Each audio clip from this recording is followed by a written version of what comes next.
Bismillahirrahmanirrahim. All my thanks and gratitudes all for Almighty Allah for His uncountable blessings. I am Waqar Ahmed, a visiting teacher at University of Education at a campus.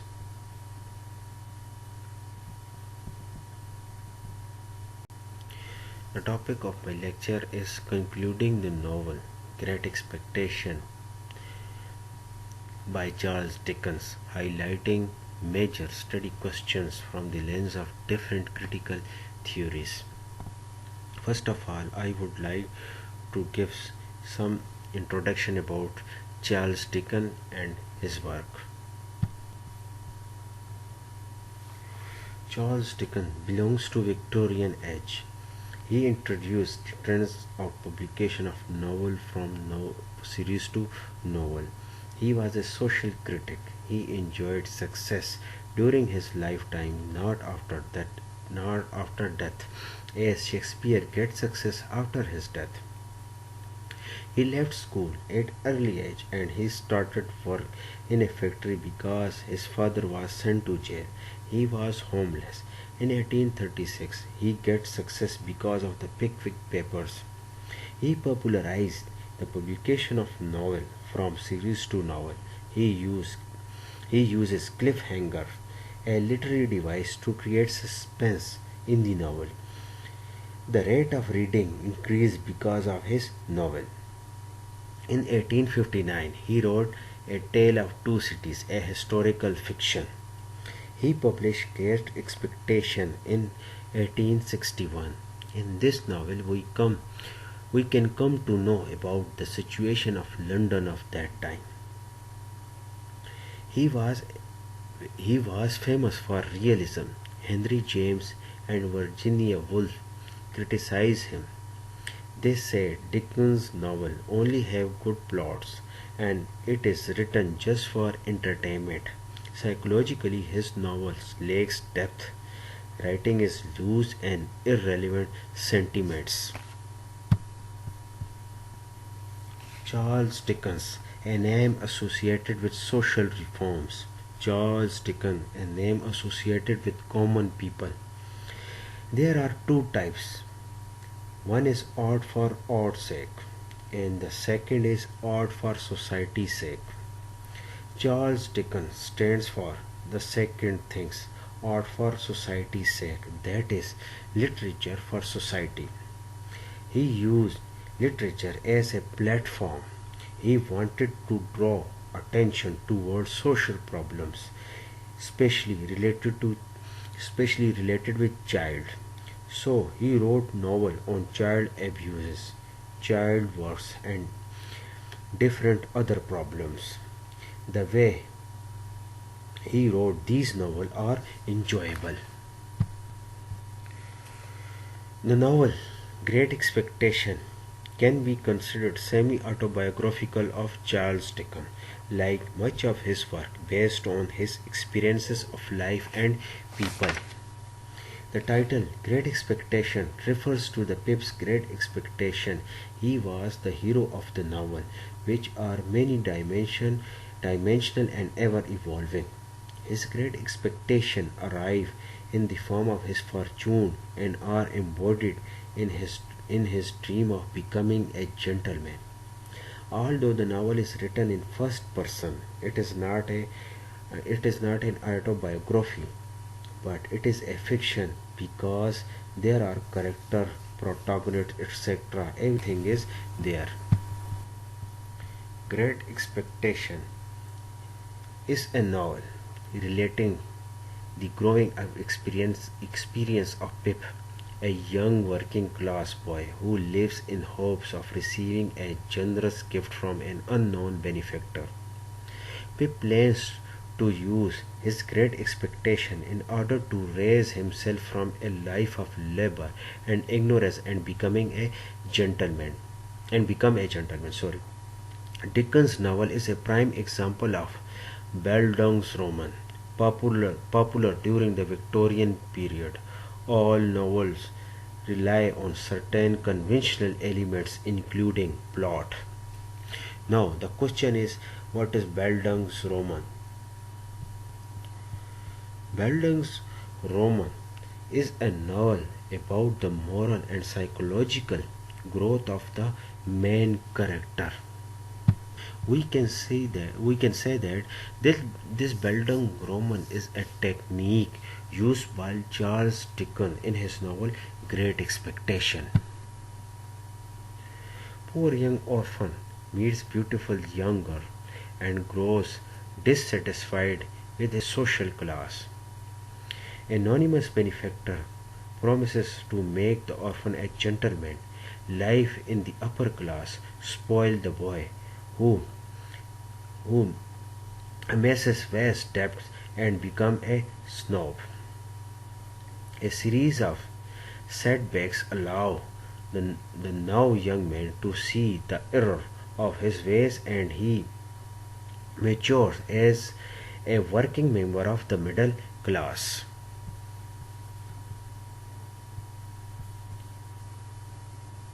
Pip is the main character in the novel. His psychological development as he grows from orphan boy to mature adult is central to the next.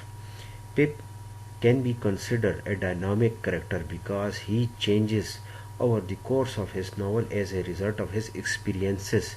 Other characters with whom Pip interacts include his sister, Miss Joe, the blacksmith Joe, Miss Havisham, Stella, Jagger, Herbert Pocket, Wemmick,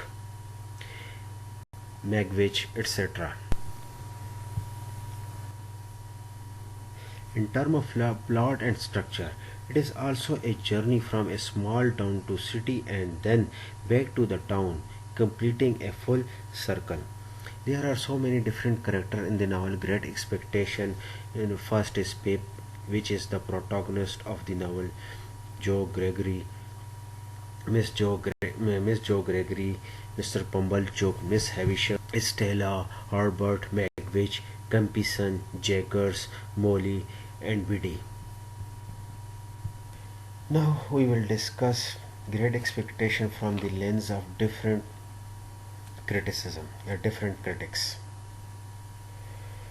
First is feministic criticism. Feministic criticism concentrates on the presenting of female experience in a character and action, frequently pointing out the misrepresentation of female character by male authors and challenging sexist view and statement. The second is the silence of women in certain works of literature and different how different those works might seem if the female point of view were more fully represented. And the third one is in terms of literary history, it draws attention to the work of overlooked or neglected female authors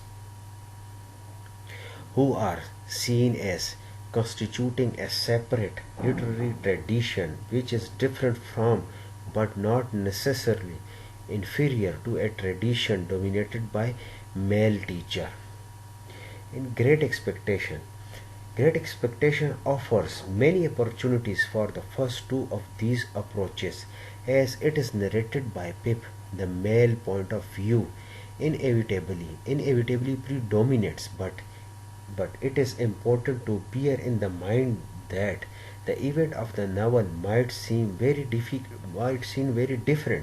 if narrated by one of the women character. Now, what are the different female characters in Great Expectations? Miss Jo, Pip's sister, often complains about her situation, and in the narrative she is represented either as a comic figure or as a domestic tyrant. But like Pip, she has lost her parents and brother. Next is Miss Havisham. Miss Havisham has endured long, lonely years, nursing her resentment and planning her revenge by her manipulating of Stella's feelings. Next is Stella. Stella herself has experienced a strange upbringing. She has no knowledge of her true parentage and has lived in the extraordinary setting of Sate's house, cut off from other children and seeing the world only as Miss Havisham represented it to her. There is a novel called Stella, Her Expectation, written by Sui Roy and published in 1982, which set out to tell the story from Stella's point of view. Other female characters, including Biddy, Clara, Molly, also have stories of their own, which are represented entirely through the words of Pip as narrator and the other male characters. Some of the female characters are victims of the behavior of men and the expectation of society about women's role and behavior. Miss Pocket is a good example of this kind of behavior. So, again in detail, feministic criticism is a form of literary criticism that is based on feminist theories. It is broadly explained as the politics of feminism and uses feminist principles to critique the male dominated literature. Women have been ignored or mostly considered secondary in literature for a long time. So in this novel, Great Expectation, the main central, we can say that the hero is Pip. So all the incidents, all the main events revolve around her character. And the second is the feminist criticism focuses on the focus of their criticism is on how literature has represented women and relationships between women and men, drawing attention to how women have been marginalized and denied a voice of their own in much of canonical literature and to how literature reflects society's prevailing ideological assumption with regard to. And what next important point I want to add, a feminist literary critics resist traditional assumption while reading a text. They reject traditional assumption addition to challenging assumptions which were thought to be universal. Feminist literary criticism actively supports including women's knowledge in literature and valuing women's experiences. So, Great Expectation is narrated by Pip.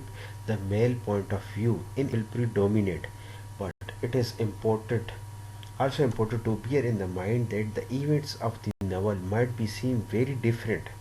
The feminist says that it might be very different if the woman character narrate this story, that the whole atmosphere will be different. So this is the feminist criticism on Great Expectations.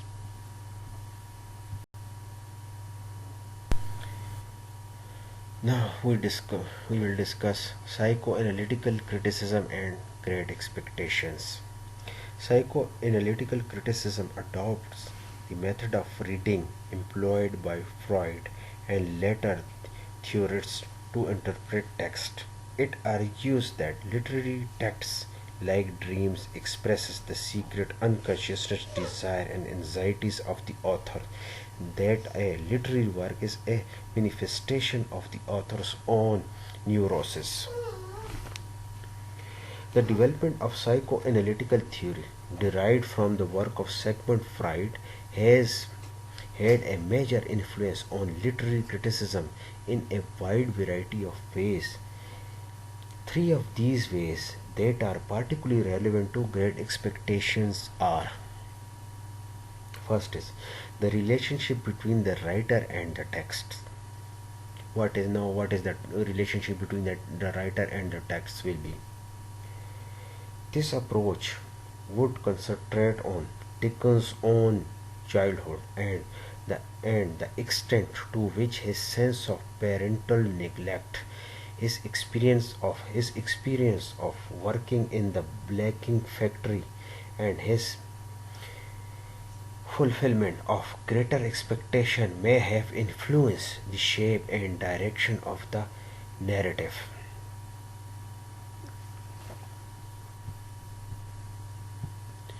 Because we know that he left school at early age. He started work in a factory because his father was sent to jail and he was homeless.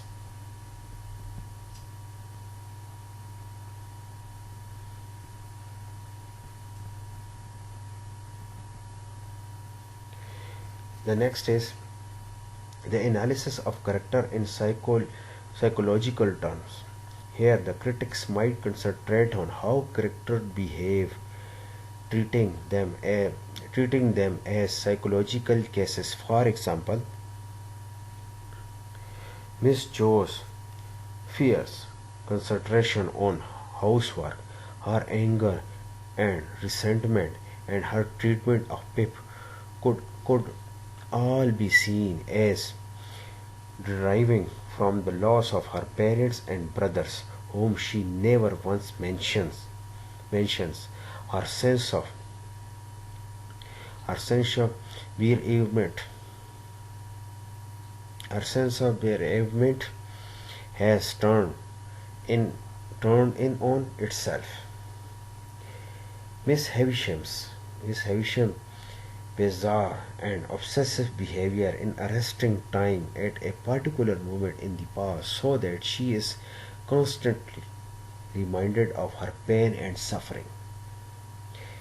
Mr. Wemmick, with his careful division of work and home life and the ways in which he he protect his house as a defense against the less comfortable world of crime and punishment, is almost a split personality. Mr. Jagger's obsessive hand washing is an example of psychological means of keeping himself clean of trade from the cases he deals with. His his biting of his finger is another psychological tick, suggesting that there is a good deal going on under the surface. Orlick attacks Orlick attacks on Miss Joy is an expression of his resentment against Pip, but Pip's sense of guilt also suggests that Orlick might be acting out Pip's own suppressed desire to do harm to his sister. Critics might also concentrate on varieties of family and parent child relationship to be found in the novel. What is the relationship between family and parent and child is also discussed in this novel, just in this novel Great Expectation. There is a distinct absence of parents, particularly of mothers, and hardly any of the novel's main character. Pips, Miss Jo, Stella, Biddy, Herbert have grown up in stable or complete family. There are therefore a number of surrogate parents, Jo, Miss Havisham, Mr. Wopsel's great aunt, Magwitch, who are mostly unsatisfactory. Now the next is the relationship between the reader and the text. What will be the relationship between the reader and the text? This approach would concentrate on the reader's response to the novel and how readers in some way work or collude or some in some way work. How the reader in some way work. How the reader can perform different kinds of work.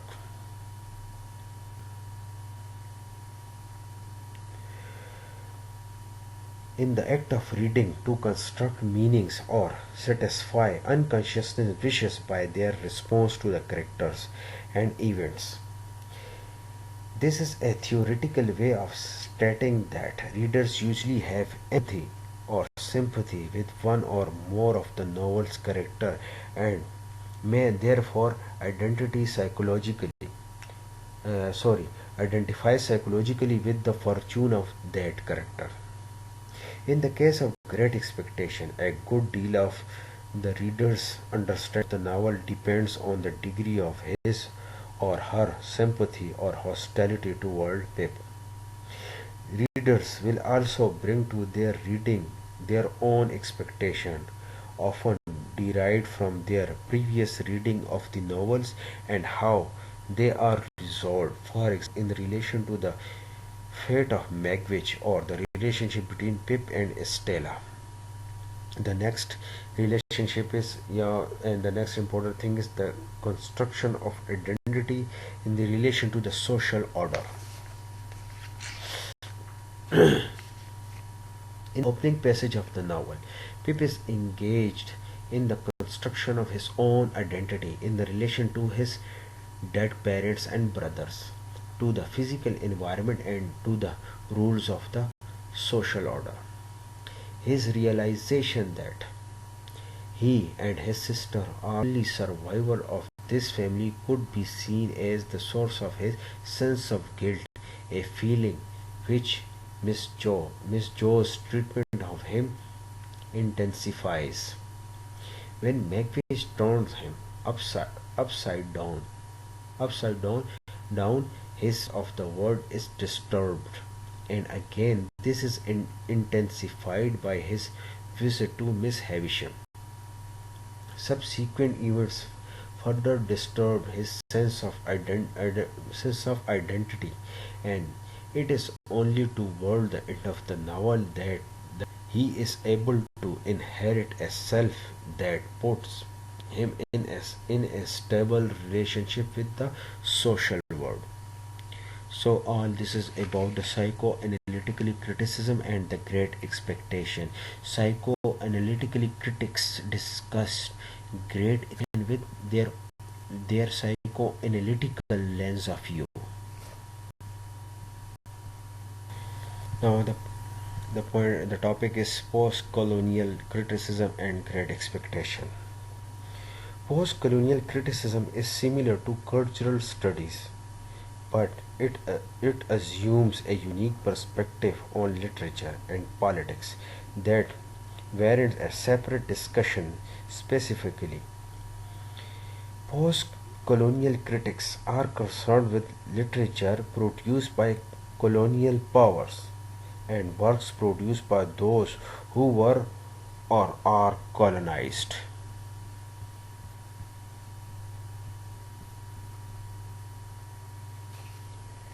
This approach to literature has emerged with the decline of the colonial empire established during the 19th and early 20th century, largely as a result of the expansionist aspiration of European states in territories on other continents. Overseas territories are referred to in many 19th century novels. First is Jane Austen's Mansfield Park. Sir Thomas Bertram's wealth derived from his sugar plantation in West Indies, which he visits in course of the novel. In the course of the novel. In next, Thackeray's Vanity Fair. Joe's sadly returns from India with enormous amount of money, and there is a fellow pupil. There is a fellow pupil at Amelia Sedley's school who is clearly of mixed race. Next is in Charlotte Bronte's Jane Eyre. Mr. Rochester's first wife comes from West Indies, which is also the source of Jane's inherited fortune. At the end of Elizabeth Gaskell's novel, Mary Burton, some of the move to a new life in Canada. At the end of Dickens' David Copperfield, the feckless Mr. Micawber immigrates to Australia where he becomes successful.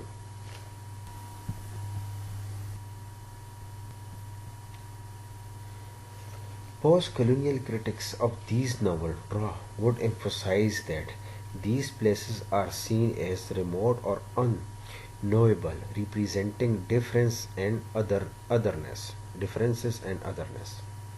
The narrative of these novels never follow the character who visit these distinct places. The places are often seen as source of wealth with little concern as to how that wealth is obtained or about the lives of slaves on, for instance, West Indies sugar plantation. Alternatively, as in Mary Burton and David Copperfield, they provide a convenient narrative solution for the character who, for one reason or another, cannot be fitted into a future in this country. As former colonies have been independent in the years since 1945, new voices have emerged, anxious to relate the story of colonization from the point of view of the colonized. The best example of this approach is Wild Sargasso Sea, 1966 by Jane Rees, which tells the story of Rochester First West Indies wife from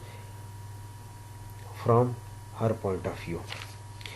In case of in case of Great Expectation, post-colonial criticism would focus on the representation of Magwitch's experience as a transported convict in Australia. Magwitch's own account is the only source of information about his time in Australia. It is the only source of information about his time in Australia.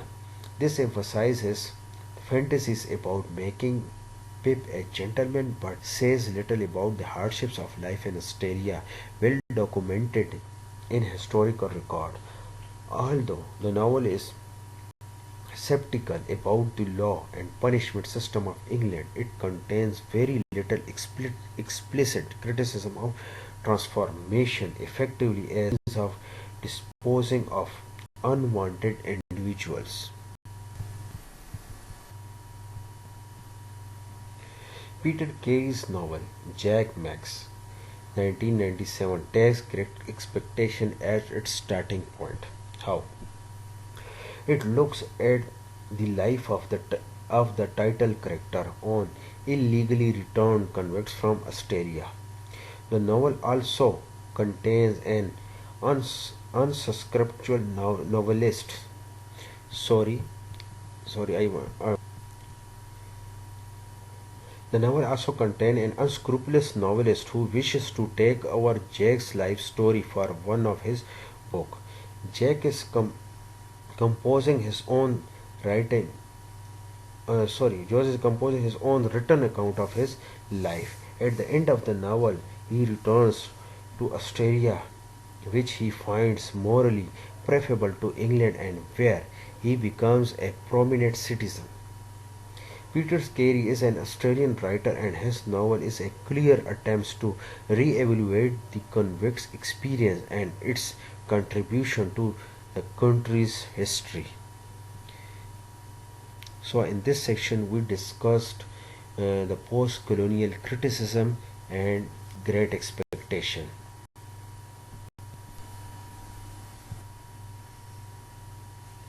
New historicism is a form of literary theory whose goal is to understand intellectual history through literature and literature through its cultural contexts.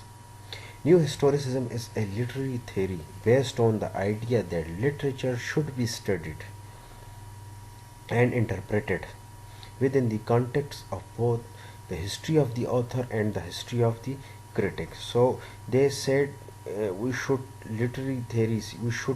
discuss literature uh, within the context of both the history of the author and the history of the critics.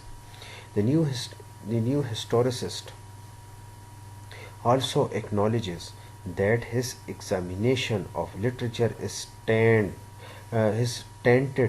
by his own culture and environment. Here the taint means altered from a pure state or condition. The new historicist criticism emphasizes the historical, social, political, and cultural context in which texts are conceived, written, published, distributed, read, or received. They argued that contemporary issues, hopes, and anxieties, whether or not they appear or are explicitly discussed in a particular text, may have a determining effect on the shape and direction of the text. Books set in the future like George Orwell 1984 or Philip K. Dick's Blade Runner tell us as much about the time in which they were written as the time in which they are set. Shakespeare's history plays concerning events that takes place between 100 and 200 years before they were written in 1590s and reflects the problem and anxieties of the Tudor monarchy concerning such matters as legitimacy, usurpation, sorry, just one second. Shakespeare's history plays concerning events that takes place between 100 and 200 years before they were written in 1950s reflects the problem and anxieties of Tudor monarchy concerning such matters as legitimacy, usurpation, government, and the relationship between the monarchy and aristocracy of the masses of the people. So, in case of great expectation, a number of social issues are directly addressed. How? Education and individual opportunities, which affects Pips himself, Joe, Biddy, Mr. Wopsel, and Orlick. Next is crime and punishment. Crime and punishment relevant to Wemmick, Jagger, Magwitch, and Molly. Next is class and social ambition. Class and social ambition in a range of character from Pip to Miss Pocket. The next is the role of money. The role of money is providing opportunities for some and its absence preventing others from fulfilling their potentials. At deeper level, other issues are discussed in Great Expectation. So, at a deeper level, other contemporary issues can be detected in Great Expectation. The national debates about education and its spread to all classes of society. The role of education and class in rapidly changing, rapidly urbanizing society. Debates concerning the nature and the role of gentlemen, which is dramatized in a number of contemporary novels, including others by Dickens, such as Our Mutual Friend. Ethical questioning concerning the use and misuse of money, relevant in a period when the high point of industrial revolution was past and the commercial and financial sector were developing, relevant in a period when the high point of the industrial revolution was past and the commercial and the financial sector were developing. Discussion about democracy and the extension of franchises to a longer percentage of population. So this is all about the new historicism and the novel Great Expectations. Now there is another important topic is the construction of identity of the gentleman in Great Expectation. When people says that Dickens could not describe a gentleman, what they means is that Dickens could not describe a gentleman as gentlemen feel a gentleman. They means that he could not take that atmosphere easily, accept it as normal atmosphere, or describe that world from the inside. Dickens did not describe gentlemen in the way that gentlemen described gentlemen. He described them from the outside as he described any other oddity or special trait. G.K. Chesterton only put into words what was usually thought of Dickens during his lifetime. It was usually believed that Dickens could not describe a gentleman because he was himself not one. In 1871, Forster's The Life of Charles Dickens reported the imprisonment of Dickens' father on the charge of debt not payment and his own childhood employee status in the blacking factory. This revelation only gave confirmation to the Dickens detractors that he was not the conventional gentleman. It stood ratified. It stood ratified more by the words of Dickens' daughter. Daughter, my father was not a gentleman. He was too mixed to gentleman. Dickens was concerned with the lower reaches of the middle class in its most anxious phase of self-definition, struggling out of trade and domestic service. Dickens found mastered a fictional from capable of expressing the social ironies underlying both in his own and his generation's preoccupations with the idea of a gentleman, and is doing so deliver what is in many ways his most profound commentary on Victorian civilization and its value. Also, Dickens could write Great Expectation because he was deeply involved in the process of social evolution. Dickens gave more clarity and equality presentation to the suffrage character of England of that time. Dickens also shared the age's fascination with the idea of gentleman. It is thus obvious and clear as to why he was pulled in many directions by the conflicting images of gentlemanliness in early Victorian era. Dickens, who saw gentlemen from the outside, came to appropriate both the centrality of the gentlemanly idea in Victorian culture and its underlying irony that, however moralized, the concept depended for its existence upon conclusion on the separating the non-gentleman. Great expectation is the fruit of that understanding.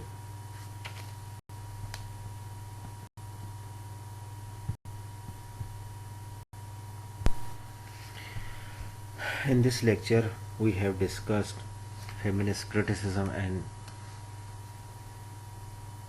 great expectation, psychoanalytical criticism and great expectation, as well as post-colonial criticism and great expectation, and the last one is new historicist criticism and the great expectation. So I hope you understand my lecture very well, and I would like to thanks to all of you for listening my lecture, and at the end, take care. Khuda Hafiz.